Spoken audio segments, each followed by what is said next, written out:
一個房間入面擺放咗500個櫃桶，分別印有1至500嘅編號。1至500號嘅工作人員會順序進入房間，首先揾出編號係自己號碼嘅倍數嘅櫃桶。如果個櫃桶本身係合埋，就打開佢；如果本身個櫃桶打開咗，就合埋佢。所有櫃桶一開始都係合埋嘅，即係1號工作人員進入房間之後，會打開係1嘅倍數嘅櫃桶，亦即係打開晒全部櫃桶。2號工作人員會揾出2嘅倍數嘅櫃桶，將佢哋關上。3號工作人員會揾出3嘅倍數嘅櫃桶，打開原本合埋嘅櫃桶，同埋關上原本打開嘅櫃桶。如此類推，直到500號工作人員完成步驟，會有幾多個櫃桶係打開嘅呢？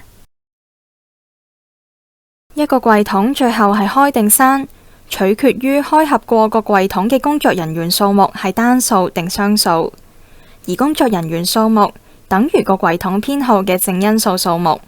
如果因數數目係雙數，個櫃桶最終會被關上。只有當個數字嘅因數數目係單數，個櫃桶最後先會係打開嘅。而出現單數因數數目，代表呢個數字係其中一個因數嘅2次方。呢個因數自己乘返自己，所以先會單丁咗出嚟。咁樣我哋就會知道最後係打開咗嘅櫃桶編號分別係1嘅2次方、2嘅2次方、3嘅2次方等等。